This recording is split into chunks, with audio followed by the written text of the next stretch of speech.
시간에 주시는 하나님의 말씀은 시편 23편 1절에서 6절에 이르는 말씀입니다. 우리 다 같이 일어서서 저와 여러분이 한 절씩 교독하시겠습니다. 여호와는 나의 목자시니 내게 부족함이 없으리로다. 그가 나를 푸른 물밭에 누이시며 쉴만한 물가로 인도하시는도다. 내 영혼을 소생시키시고 자기 이름을 위하여 의의 길로 인도하시는도다. 내가 사망의 지금 못자리로 다닐지라도 해를 두려워하지 않을 것은 주께서 나와 함께 하시니라. 주의 수산과 망대가 나를 안위하시나이다. 주께서 내 원수의 목전에서 내게 상을 차려주시고 기름을 내 머리에 부으셨으니 내 잔이 넘치나이다. 내 평생의 선하심과 인자하심이 반드시 날 따르리니 내가 여호와의 집에 영원히 살리로다. 아멘. 예, 자리에 앉아주십시오.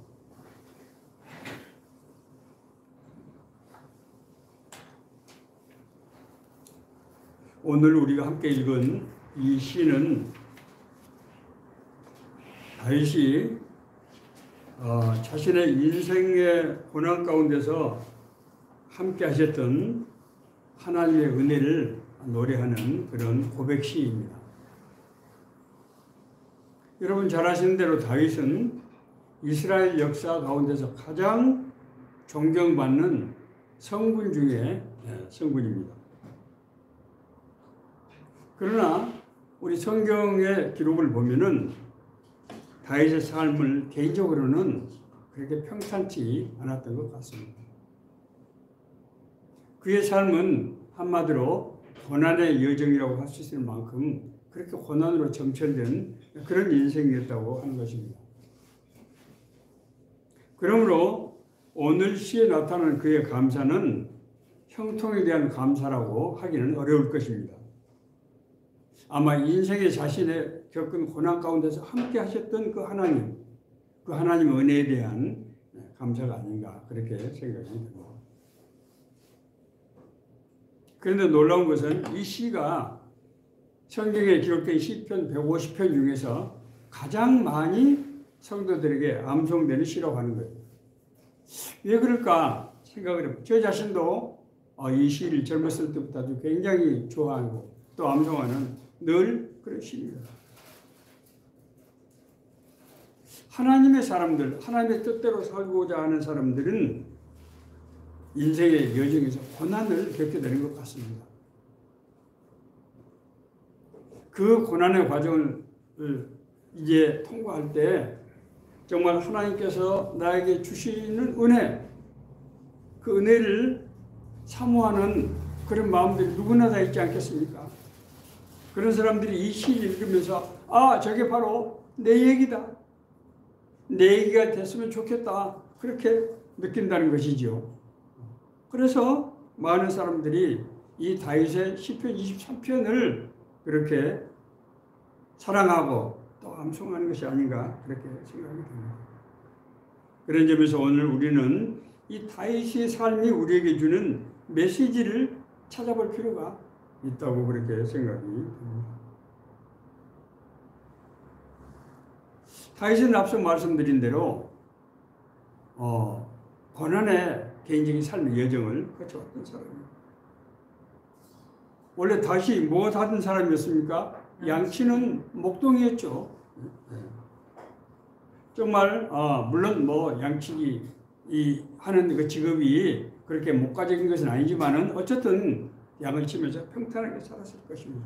자, 그런데 다윗이 음악 치료사로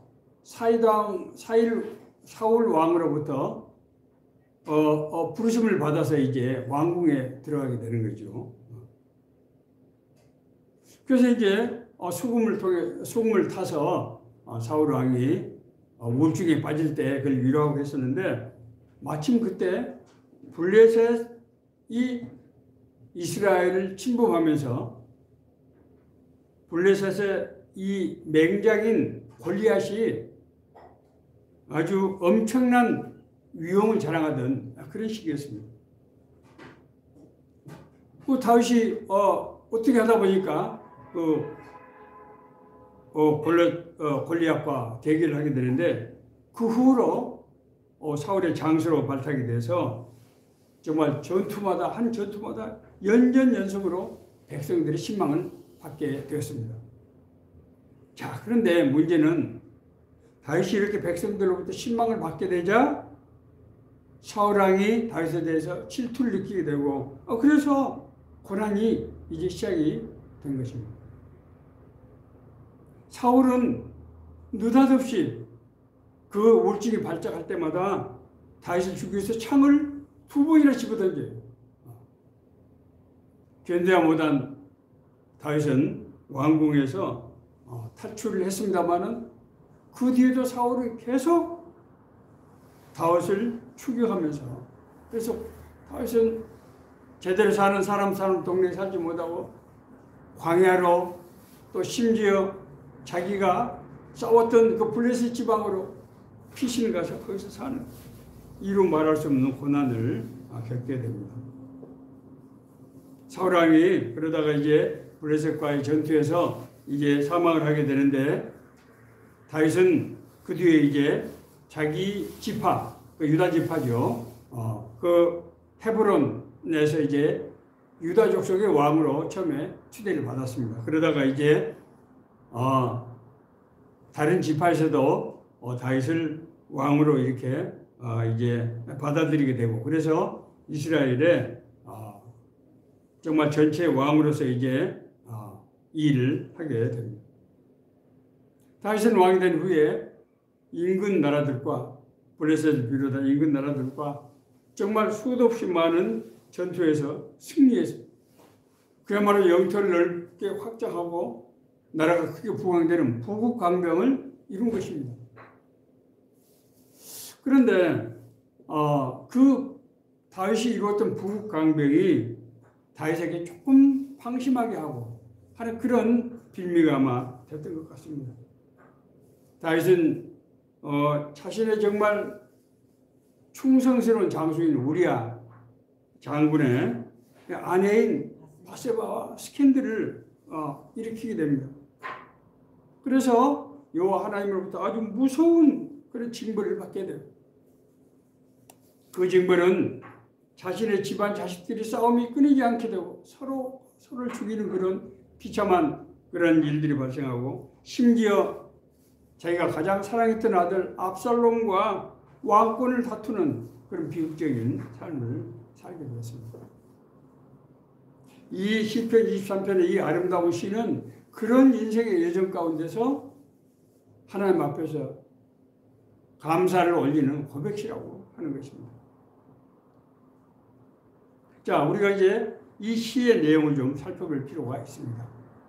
첫째, 다윗은 이렇게 노래합니다. 여호와는 나의 목자시니 내게 부족함이 없으리로다. 내가 어떻게 된다? 나에게 부족함이 없다는 거예요. 왜 부족함이 없습니까? 여호와 하나님께서 나의 목자가 되시기 때문에 부족함이 없다는 거예요. 그것을 다윗은 구체적으로 표현하고 있습니다. 그가 나를 푸른 초장으로 그리고 쉴만한 물가로 인도하시는도다. 푸른 초장이 뭡니까? 양떼에 있어서 푸른 초장은 양식을 먹이는 그런 것 아닙니까? 하나님께서 나에게 먹을 것을 주시고 그렇죠? 그거죠. 쉴만한 물가로 인도하셨다. 생명의 강으로 자기를 인도하셨다는 거예요. 저는 늘 식사할 때마다 하는 기도가 있는데 그 기도를 뭔가 하면 하나님께서 저에게 먹을 것과 입을 것과 평안을 살 수 있는 처소를 주시고 자기들을 교육시키고 출가시키고 직장과 또 선교에 귀한 직분을 맡겨주시니 감사합니다 하는 기도를 저는 판박이 기도로 늘 그렇게 합니다. 저 또한 그것이 제 삶에 대한 신앙 고백입니다. 내 영혼을 소생시키시고 의의 길로 인도하신도다. 하나님께서 나의 육신에 그런 피로를 채워주셨을 뿐만 아니라 내 영혼을 소생시키셔. 소생이란 말이 뭡니까? 실패한 상태, 실족했던 상태에서 다시 회복시키는 게 소생 아닙니까? 거듭남이죠, 소생이. born again. 다윗은 자기가 겪었던 수많은 고난 가운데서 때로는 낙심하고 때로는 분노하고 실제로 많은 시편을 보면 하나님께 원망하는 마치 주먹질 하늘을 향해서 하는 것 같은 그런 시도 많이 발견됩니다. 그럼에도 불구하고 다윗은 정말로 하나님께서 자기에게 베푸셨던 은혜를 생각하면서 그래 고난 가운데서 나와 함께 하셨던 하나님이 지금도 함께 하시지 않겠느냐 그런 믿음을 갖게 됐다는 거예요. 죄악과 공경으로 헤매던 자신의 영혼을 하나님께서 다시 은혜로 회복시켜 주시더라고 하는 것입니다. 그것을 고백하고 있는 거예요. 여호와는 나의 목자시니 내게 부족함이 없으리로다. 자, 두 번째는 내가 사망의 음침한 골짜기로 다닐지라도 해를 두려워하지 않을 것은 어떻게 한다고요? 해를 두려워하지 않는다는 거예요. 인생에 자기가 겪었던 많은 시험과 시련 가운데서도 해를 두려워하지 않는다는 거예요. 그럼 구체적으로 다윗은 사망의 음침한 골짜기에서도 하나님께서 자기를 건져주셨다는 거예요. 사망의 음침한 골짜기는 뭡니까? 우리가 도저히 빠져나갈 수 없는, 도저히 해결할 수 없는 마치 사면초가 내 벽에 동서남북 갇힌 것 같은 그런 상황에서도 하나님께서는 자기를 자유롭게 자기를 빼내 주시더라는 거예요. 다윗은 사울에게 쫓겨서 수도 없이 여러분 죽을 고비를 넘겼습니다. 뿐만 아니라 그가 치렀던 그 많은 전쟁 가운데서 하나님께서 자기를 불꽃 같은 눈으로 지켜주시고 보호하시더라는 거예요. 그때마다 여호와께서 지팡이와 막대기로 나를 안위하시나이다. 지팡이와 막대기는 뭘 상징합니까? 지팡이와 막대기는 여호와 하나님의 보호하심과 인도하심을 상징하는 것입니다. 여호와 하나님께서 모든 그런 상황 위기 가운데서 도저히 내가 생각할 수 없는 나는 아무런 길이 안 보이고 정말 끝나는 줄 알았는데 자기를 인도하시더라는 거예요. 주께서 원수의 목전에서 나에게 상을 차려주시고 머리에 기름을 부으시니 참으로 감사하다. 원수의 목전에서 원수가 보는 앞에서 자기에게 큰 잔치상을 베풀어 주신 거예요. 하나님이 나를 축복해 주신 거예요. 다윗이요 사울왕은 피해서 앞서 말씀드린 대로 어디를 피하겠어요? 광야 지역으로 가지 어디 사람 사는 곳에 피할 수가 있겠습니까? 광야 지역으로 또 심지어 이방 나라들로 그렇게 가서 피붙어서 살 때 무엇이 가장 큰 문제겠어요? 먹고 사는 것이 가장 큰 문제가 되는 거죠. 먹고 사는 것이. 다윗이 사울왕을 피해서 이제 노비라고 하는 지역으로 갔는데 먹을 것이 없었어요. 먹을 것이. 그때 이제 아히멜렉이라고 하는 제사장이 시무하는 그 성막으로 들어갔어요. 가서 제사장에게 먹을 것을 구했더니 제사장이 제사에 쓰는 그 떡, 그 떡은 제사장만이 먹을 수 있는 떡입니다. 사실은. 그 떡을 다윗에게 내줬어요. 뿐만 아니라 이제 무기가 없습니까? 자기가 골리앗과 싸워서 그 빼앗았던 그 칼까지 그 제사장 아히멜렉이 다윗에게 준 거예요. 왜냐하면 다윗이 사울 왕의 장수라고 믿었기 때문에. 나중에 아히멜렉은 사울 왕의 보복을 받아서 자신뿐만 아니라 그 자손들 다 죽이는 그런 무도한 그런 짓을 하게 됩니다. 뿐만이 아닙니다.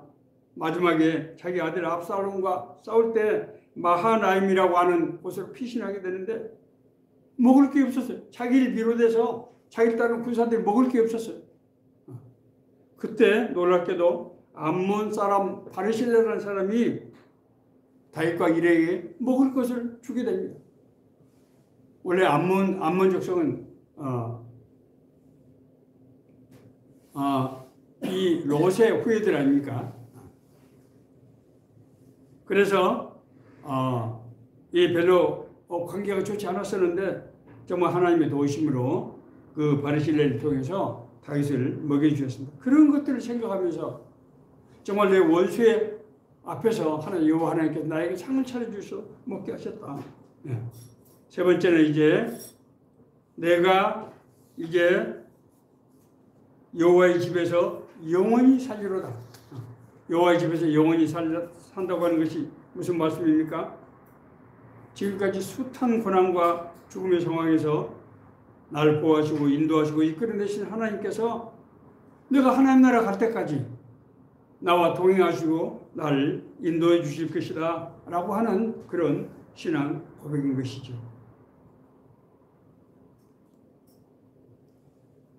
다윗의 고난이 우리에게 주는 메시지가 있을 거예요. 왜냐하면 앞서 제가 말씀드린 대로 하나님의 자녀들은 이상하게도 고난을 받게 되는 거예요. 우리는 먼저 다윗이 왜 그토록 심한 고난을 받게 됐을까 하는 것을 먼저 생각해 봐야 됩니다. 자, 보세요. 다윗이 평범한 목동으로 살다가 누구에게 픽업이 됐습니까? 사울 왕의 선발이 됐잖아요. 오늘날로 말하면은 청와대 대통령실로 선발이 선택이 돼서 가게 된 거예요. 제가 지금 왕하고 같이 지금 일하게 된, 이게 얼마나 큰 영광입니까? 다윗이 처음에 그 사울 왕의 이 왕궁에 들어가게 된 것이 뭐 때문이었습니까? 그 음악적인 재능 때문이었죠. 다윗이 수금을 잘 탔어요. 수금을.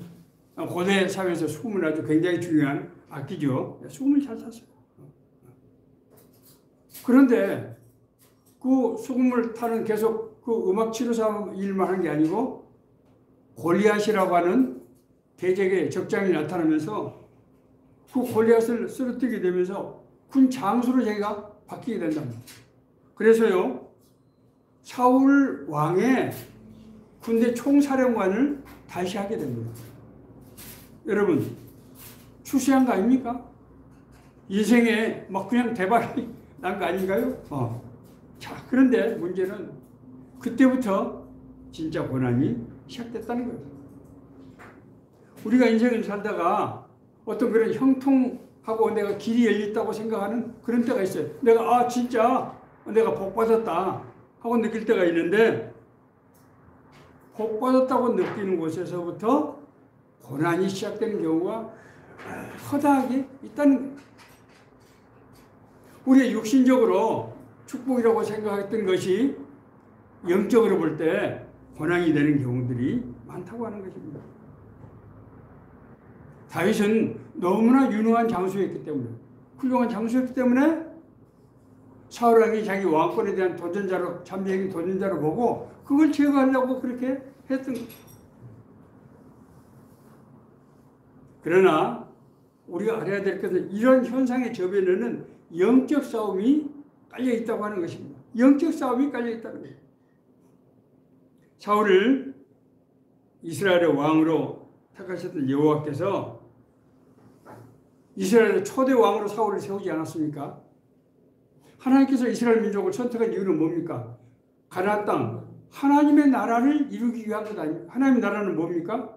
하나님의 통치하시는 나라, 백성들이 하나님의 말씀에 순종해서 살아가는 나라를 이루기 위해서 적과 끓이는 가나안 땅으로 인도한 그 천신만고 때 430년 동안의 노예 생활과 광야의 40년 동안의 그 고난의 과정을 거쳐서 가나안 땅에 이제 정착을 하게 됐단 말입니다. 자, 그런데 사울 왕은 어떻게 했습니까?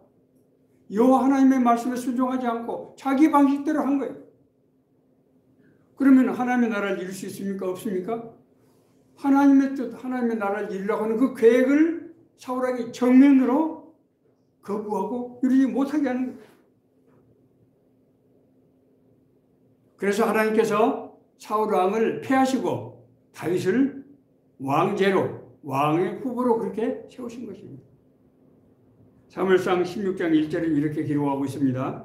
여호와께서 사무엘에게 이르시되 내가 이미 사울을 버려 이스라엘의 왕이 되지 못하게 하였거늘 내가 그를 위하여 언제까지나 슬퍼하겠느냐? 너는 뿔에 기름을 채워가지고 가라. 내가 너를 베들레헴 사람 이새에게 보내리니 이는 내가 그의 아들 중에서 한 왕을 보았느니라 하시느니라. 하나님께서 자기가 택했던 사울 왕을 패하시고 다윗을 왕제로 하나님께서 선택하셨다는 거예요. 성경은 하나님의 일꾼으로 선택받은 사람은 고난을 받게 된다고 성경은 그렇게 기록하고 있어요.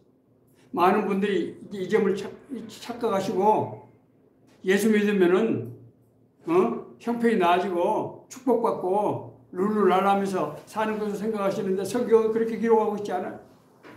로마서 8장 17절입니다. 자녀이면 또한 상속자 곧 하나님의 상속자요 그리스도와 함께한 상속자니 우리가 그와 함께 영광을 받게 하여 고난도 함께 받아야 할 것입니다. 그 고난이 어떤 고난이라고요? 예수 그리스도와 함께하는 고난. 예수님이 당했던 고난 같은 고난을 하나님의 자녀인 우리도 하나님 나라의 상속자가 갖게 된다는 거예요. 이것이 성경이 우리의 정체성에서 하고 계신 말씀입니다. 왜 하나님의 상속자가 고난을 받게 됩니까? 왜 그렇습니까? 이것이 바로 영적인 싸움이기 때문에 그런다는 거예요. 하나님께서는 이스라엘 백성을 하나님을 믿는 백성을 통해서 이 땅에 하나님의 나라를 구현하려고 이스라엘이라는 나라를 택하신 거예요. 아브라함이 자손을 택한 것 아닙니까? 그런데 사울 왕이 그 왕권 자체에 대한 그 집착 때문에 그 왕권이라고 하는 것은 하나님의 나라를 이루기 위해서 하나님께서 주신 것인데 사울은 그 하나님의 나라를 이룬다고 하는 본래의 목적을 망각한 채 하나님이 나에게 주신 왕권을 자기 것으로 생각하고 자기 생각과 방법으로 했단 말입니다. 그럴 때 여호와의 영을 떠난 사울이 떠나면서 악의 영의 지배를 받게 된다고 합니다. 악의 영의 지배를 받게 된다. 그래서 자신의 다윗을 자신의 대적으로 보고 하나님의 나라를 이루려고 하는 다윗을 해하려고 그렇게 하게 된 것입니다. 뭐라고요? 영적 싸움이 바닥에 깔려 있다는 거죠.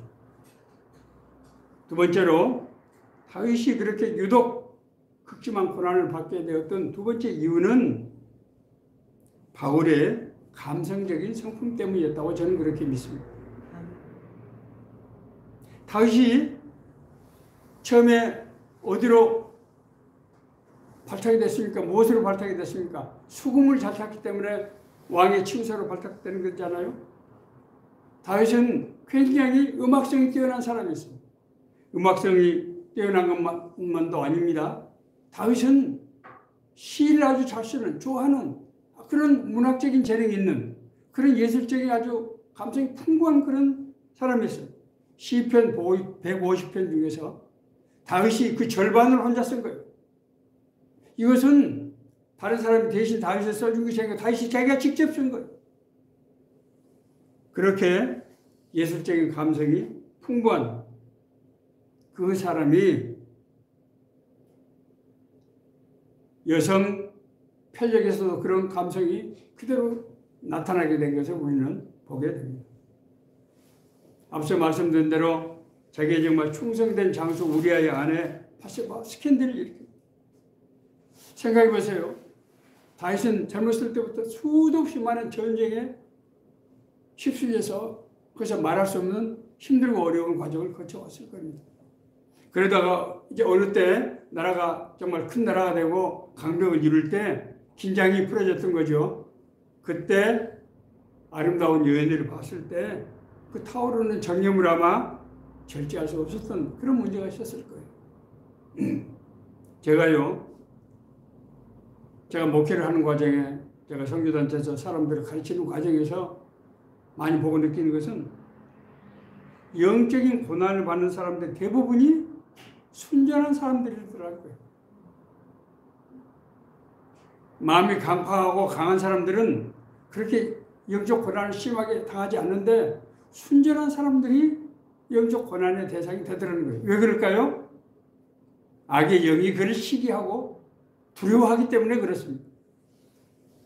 하나님의 성품을 가지고 있는 사람들은 악의 영이 굉장히 두려워하기 때문에 그걸 선제적으로 공격을 하는 거예요. 문제는 다윗이 이런 잠깐의 일탈 때문에 무서운 징벌을 피할 수가 없게 됐다고 하는 것입니다. 내가 칼로 햇사람 우리아를 치되 암몬의 자손을 칼로 죽이고 그의 아내를 빼앗아 내 아내로 삼았도다. 이제 내가 나를 없인 여기고 햇사람 우리아의 아내를 빼앗아 내 아내로 삼았은즉 칼이 내 집에서 영원토록 떠나지 아니하리라. 여호와께서 선지자 나단을 통해서 다윗에게 하신 이 경고의 말씀이 그대로 다윗의 생애 가운데서 이루어지 자기 자식들이 서로 살육을 하는 그런 무서운 사건이 발생하고 앞서 말씀드린 대로 자기가 가장 사랑했던 아들 압살롬이 반역을 하는 사건이 일어났던 것입니다. 그럼에도 불구하고 여호와께서는 다윗을 지켜서 보호하시고 그를 통해서 하나님께서 예정하신 뜻을 이루십니다. 사울왕이 죽고 나서 자기 동족들로부터 다윗이 왕으로 추대받고 나중에는 사울을 따르던 족속들도 전부 다윗을 왕으로 추대해서 이스라엘을 왕으로 세운 거예요. 지금까지 다윗이 받았던 고난을 생각하면 도저히 왕으로 택감을 받을 수 없었을 것 같은데 백성들의 마음을 통해서 하나님께서 다윗을 이스라엘 왕으로 세우셨다고 하는 것입니다. 다윗이 은혜를 받을 수 있었던 이유는 무엇일까? 제가 곰곰이 설교를 주면서 생각을 해봤어요. 다윗이 왜 하나님께서 그렇게 다윗을 들였을까? 가장 중요한 것은 다윗의 마음속에 하나님에 대한 사모하는 마음, 하나님의 은혜를 사모하고 하나님의 뜻에 순종하여 살아가는, 하나님의 뜻대로 살려고 하는 그 마음을 하나님께서 귀하게 여기시키셨어요. 왜? 하나님의 목적은 뭡니까? 하나님의 나라를 이루는 것이지요. 자기 말을 듣고 자기 뜻대로, 하나님 뜻대로 나라를 통치할 수 있는 사람, 하나님 나라에 일할 수 있는 사람을 하나님은 들어 쓰시는 거란 말입니다. 자, 다윗이 얼마나 하나님에 대해서 사모하는 마음을 갖고 있었는가 하면 첫 번째, 골리앗과의 싸움에서 보면 우리가 알 수 있습니다. 주의 종이 곰과 사자도 쳤은즉 살아계신 하나님의 군대를 모여가는 이 할례받지 않은 블레셋 사람이니까 골리앗이 나와서 이제 수많은 사람들이 이 양군이 서로 이렇게 이 진영에서 서로 이제 대치가 되는 상태에서 골리앗이 우리가 전부 다 이 전쟁을 해서 다 죽을 필요가 뭐 있느냐? 너희 대장은 나오느라 나하고 1대1로 대결해서 우리가 그래서 전쟁에 승부를 겨루자. 그러면서 이스라엘 백성들을 모욕을 하는 것입니다.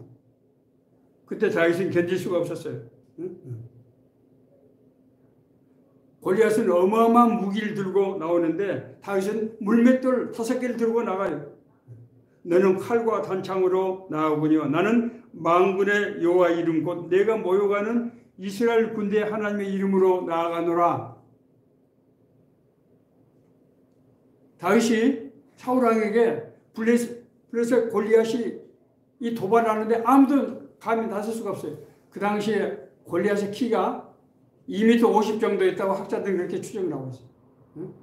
그에 갖고 있는 무기가 한 50kg 정도 돼요. 50kg 되는 창을 휘둘렀던 그런 장수라고요. 그러니까 아무도 그 앞에 나가지 못하는데 다윗이 내가 나가겠다고.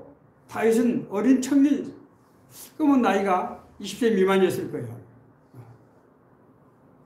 왜 그런가 하면 주의 종이 곰과 사자도 쳤은즉 살아계신 하나님의 군대를 모여가는 이 할례받지 않은 블레셋 사람을 내가 감당 못하겠습니까? 저놈이 하나님의 군대, 하나님의 여호와 하나님의 이름을 이렇게 모여가는데 어떻게 내가 참을 수가 있겠습니까? 하고 자청해서 나갔던 거예요. 두 번째로 다윗은 늘 하나님의 뜻을 분별하고 하나님께 순종을 했습니다. 다윗이 가장 큰 문제가 뭐였습니까? 사울왕이 자기를 계속해서 잡아 죽이기 위해서 추적하는 거예요. 그런데 다윗은 2번씩이나 사울왕을 해할 수 있는 결정적 기회가 있었어요. 그때 장수들이 사울 왕을 치려고 하자 그걸 만류합니다. 안 된다. 하나님이 세운 사람을 내가 어떻게 칠 수가 있느냐. 그건 하나님을 거역하는 것이다. 하나님께서 만약에 이 문제를 해결하시라고 하면 하나님께서 하실 것이다. 나는 하나님께서 기름 부은 자를 내가 해할 수가 없다. 왜? 그건 하나님의 뜻에 반하는 것이기 때문에. 뿐만 아닙니다. 다시 나중에 이제 이스라엘 나라가 안정이 되고 정착이 됐을 때 성전을 짓고 싶어 합니다. 성전. 다시 여호와 하나님께 그렇게 기도합니다. 나는 이렇게 아름다운 왕궁 입에 사는데 여호와 하나님은 이 성막, 초라한 성막에서 사는데 이럴 수가 있습니까? 나로 하여금 성전을 지어서 여호와 하나님이 거할 수 있는 성전을 짓게 해달라고. 그때 여호와께서 나단 선지자를 통해서 너는 너무나 많은 피를 흘렸기 때문에 성전을 지을 수 없다. 다윗은 정말 낙담만 했습니다마는 여호와 하나님의 뜻이기 때문에 그 대신 자기 아들 솔로몬이 성전을 지을 수 있도록 모든 금은 보화와 그 백향목 아름다운 그 나무들과 건축자재들 전부 준비하고 일꾼들 준비하고 모든 것을 다 준비해 놓습니다. 그가 하나님의 성전을 얼마나 사모하고 하나님에 대한 은혜에 얼마나 감사했는지 우리가 알 수 있는 그런 대목입니다. 이런 다윗을 하나님은 신뢰하시고 그의 가문을 다윗 왕뿐만 아니라 그의 자자손손이 이스라엘의 왕위를 내 집에서 끊이지 않게 하겠다. 그렇게 말씀합니다. 이걸 다윗의 신탁이라고 하는 아주 유명한 구절입니다. 사무엘하 7장 13절 이하에 있는 말씀입니다. 내 소환이 차서 내 조상들과 함께 누울 때, 내가 죽을 때라는 얘기죠. 내가 내 몸에서 날 내 씨를 내 뒤에 세워서 그의 나라를 견고하게 하리라. 그는 내 이름을 위하여 집을 건축할 것이요 나는 그의 나라 왕위를 영원히 견고하게 하리라. 물론 단기적으로 볼 때 이 말씀은 솔로몬을 지칭하는 거예요. 아들 솔로몬을 지칭하는 거예요. 그렇지만은 제가 늘 말씀드리죠. 하나님의 예언은 두 개의 차원을 갖는다고 그랬죠. 하나는 당장 이루어질 일, 그리고 마지막에 궁극적으로 이루어질, 항상 이 양자 구도를 가지고 계시를 하신다고 하는 것입니다. 다윗의 자손 중에서 이스라엘의 왕, 영원한 왕이 나올 것을 예고하신 바로 그 말씀이랍니다. 여호와 하나님은 자기를 존중하는 자를 존중하시고 자기를 멸시하는 자를 멸시하신다고 성경은 기록하고 있습니다. 이제 나 여호와가 말하니 결단코 그렇게 하지 아니하리라. 나를 존중히 여긴 자를 내가 존중히 여기고 나를 멸시하는 자를 내가 경멸하리라. 사무엘상 2장 30절에 있는 말씀, 사울 왕을 보고 하시는 말씀입니다. 자, 그러나 우리가 절대로 잊어서는 안 될 것은 다윗의 생애는 하나님께서 이스라엘 백성에 주신 아브라함의 언약을 이루기 위한 여정이 있다고 하는 것입니다. 창세기 12장 1, 2절에서 여호와께서 아브라함에게 주신 언약의 세 가지 약속을 하시는 거죠. 내가 너로 큰 민족을 이루게 하겠다. 두 번째는 뭡니까? 내가 내 이름을 창대하게, 위대하게 하겠다. 세 번째로 내가 너희 자손이 복의 근원이 되게 하겠다. 하나님을 믿고 하나님의 받은 은혜를 통해서 모든 족속들, 모든 인류가 하나님 앞에 돌아오게 하는 그 일을 내 자손에게 맡기겠다는 거예요. 하나님의 구원의 역사는 이 창세기 12장 1절의 말씀, 그러니까 지금으로부터 한 4,500년 전 그 언약의 말씀이 2000년 전 예수 그리스도를 통해서, 그리고 앞으로 이 세상에 없어질 때까지 이루어지는데 누구 통해서 이루어집니까? 하나님을 믿는 영적인 이스라엘인 모든 하나님을 믿는 자손들, 백성들을 통해서 그 언약이 이루어져 간다고 하는 것입니다. 그것이 명확하게 드러나 있는 구절이 이제 마태복음 1장 1절에 나와 있는 말씀입니다. 마태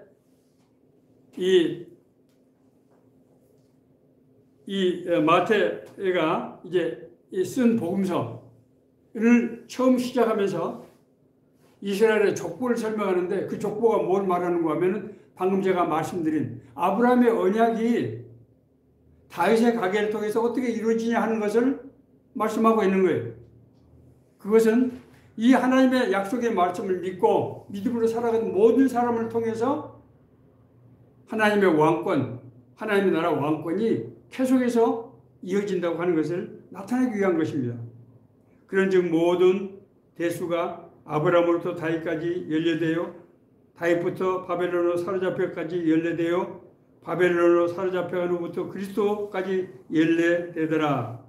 예수 그리스도의 나심은 이러하니라. 그의 어머니 마리아가 요셉과 약혼하고 동거하기 전에 성령으로 잉태된 것이 나타났더니, 이 마태는 이스라엘 족보를 아담부터 아브라함부터 쭉 얘기를 하고 마지막으로 예수 그리스도의 나심까지 얘기한 것을 통해서 아브라함의 하나님께서 하신 언약이 이 예수 그리스도를 통해서 이루어지고 그것이 예수님을 믿는 모든 백성들을 통해서 계승된다고 하는 것을 나타내고 있는 것입니다.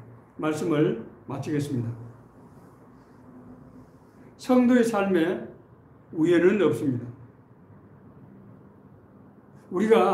내가 어떤 우연하게 누구를 만나서 교회를 오게 되고 예수를 믿게 되고 우연하게 어떤 일을 이루어지게 되고 어떤 일에 고난을 받게 되고 하는 이런 것들을 그렇게 생각하는데 성도의 삶은 우연이 없다는 거예요. 왜냐하면 하나님께서 우리 아버지가 되시고 인도자가 되시기 때문입니다.